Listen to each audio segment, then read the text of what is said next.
Hey everybody, Kenny Ducey here for the Action Network. Roland Garros gets underway this weekend, and with that, it is time for some daily action picks for the French Open.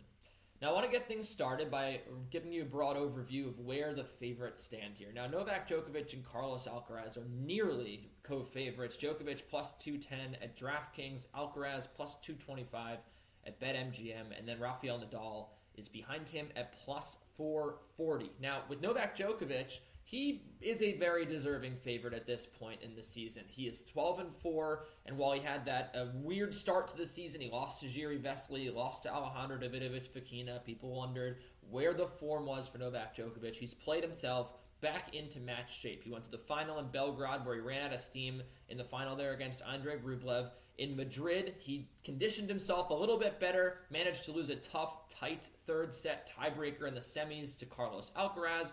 And then in Rome, he came back and won a Masters 1000 title. He is looking very good coming into this tournament.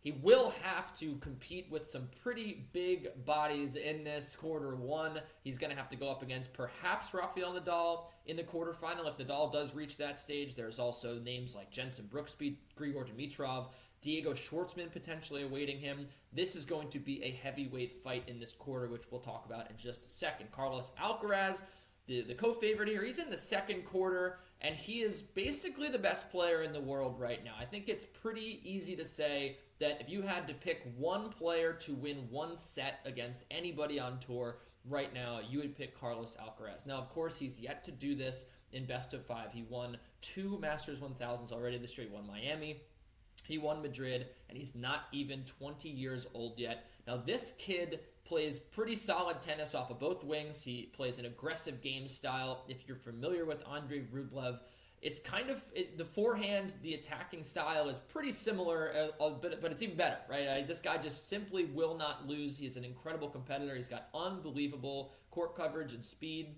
He has a killer drop shot, which he mixes in on big points.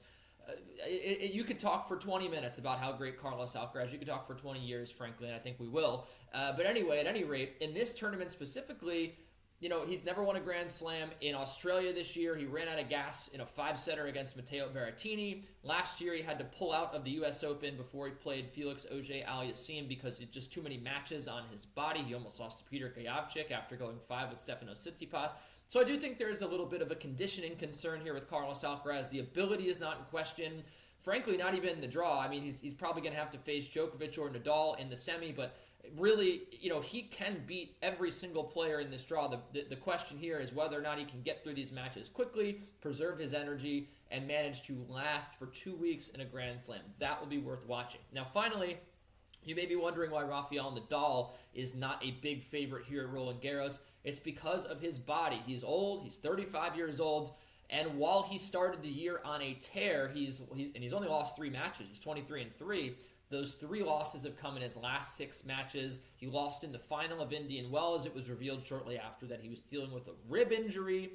Then he lost in Rome to Denis Shapovalov in a match where it was revealed that he had a foot injury. His foot that's always given him issues acted up again. There is a lot of skepticism over Nadal's health right now, and that is the reason why he is not a bigger favorite. That and the fact that he has to go up against Novak Djokovic in quarter one, which we'll talk about right now. There's plenty of great value all around the board here. I don't know if there's going to be a long shot winner here in quarter one, though. Djokovic's road pretty easy. I project him to face Federico Coria, Jenson Brooksby, Grigor Dimitrov, or Diego Schwartzman. I've got Dimitrov going to the 4th round here. And then on the other side of the coin, Nadal is going to face some really big heavyweights right off the bat. I'm not talking about Jordan Thompson. I don't even know if I'm talking about Stan Wawrinka. Corentin Moutet could pull an upset there, but he may have to face his nemesis Fabio Fognini in the 3rd round. That could be a match that takes a lot out of Nadal. Frankly, I don't know if it goes 5 sets and maybe Nadal has to go 4 or 5 with Moutet and Wawrinka. Maybe the foot gives out. Maybe there's a chance Nadal even falls in the 3rd round, which would be just ridiculous to consider the fact that, this guy's won this tournament basically every year he's played it and only lost, you can count on one hand the amount of losses that he's had at Roland Garros.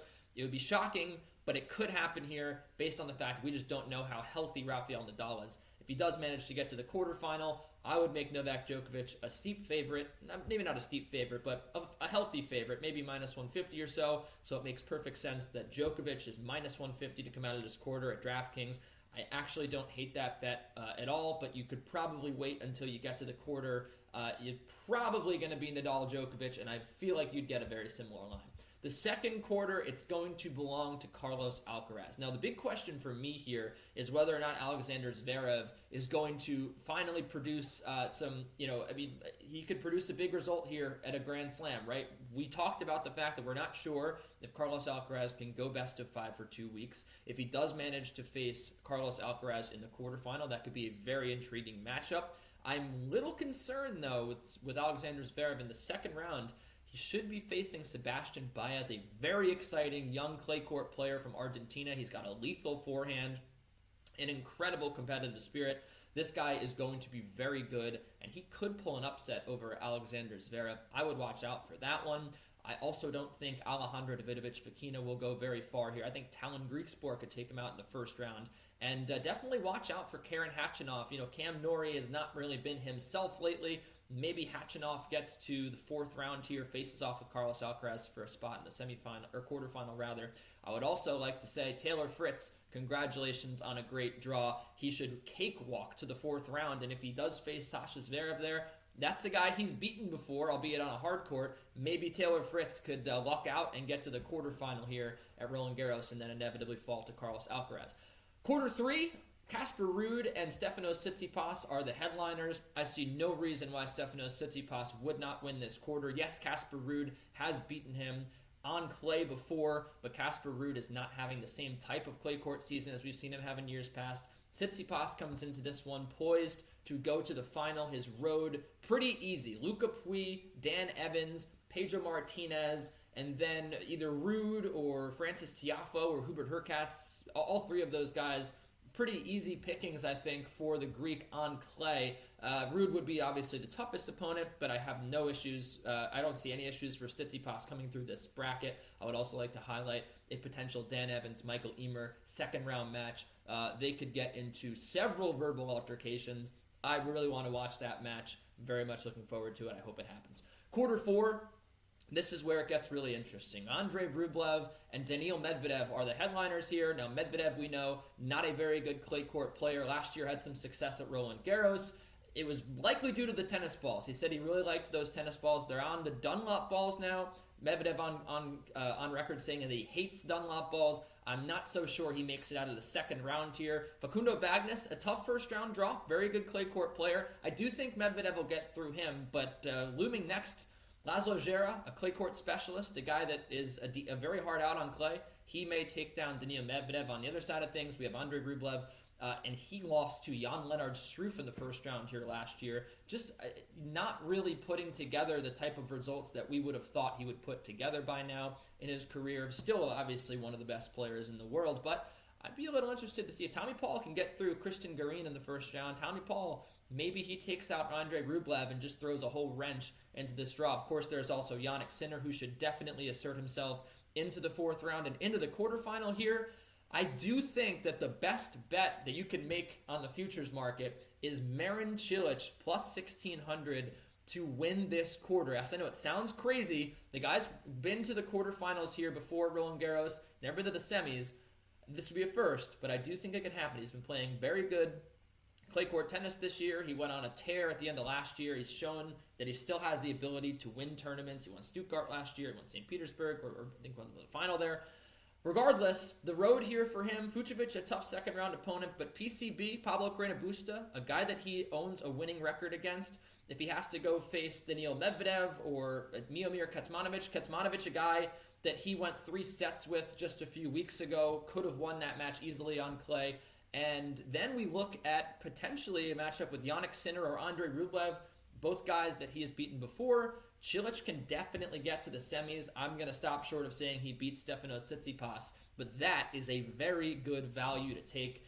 There's a reason why no one here is a big favorite. It's because it's a toss-up. So why go for Miomir Kecmanovic at plus 450 when you could go take this insane value with Cilic at plus 1600? He has beaten the guys ahead of him in the draw that he's going to need to beat. So that is where I'm looking. I would project out a Novak Djokovic, Stefanos Tsitsipas final. I do have a little bit of interest at taking that at plus 650. Djokovic, I think, should make it through everybody, including Carlos Alcaraz.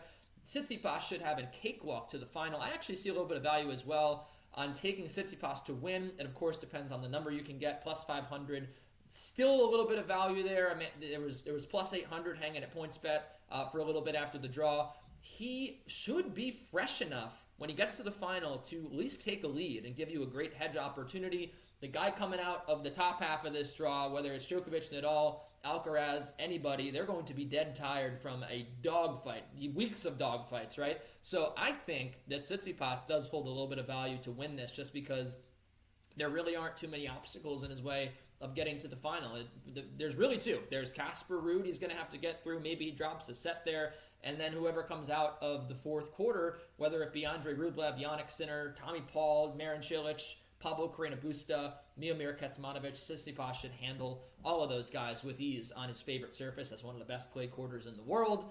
And if he should be pretty well rested for this final. And I think that he may be a little dangerous for whoever comes out of the top half. Anyway, it's going to be a very fun tournament. I appreciate you tuning in. I really look forward to being with you guys throughout the tournament. And you can check out some of our amazing French Open coverage. We've got a great team assembled on actionnetwork.com. Download the Action Network app. You can follow me on Twitter at Kenny Ducey. And until next time, so long.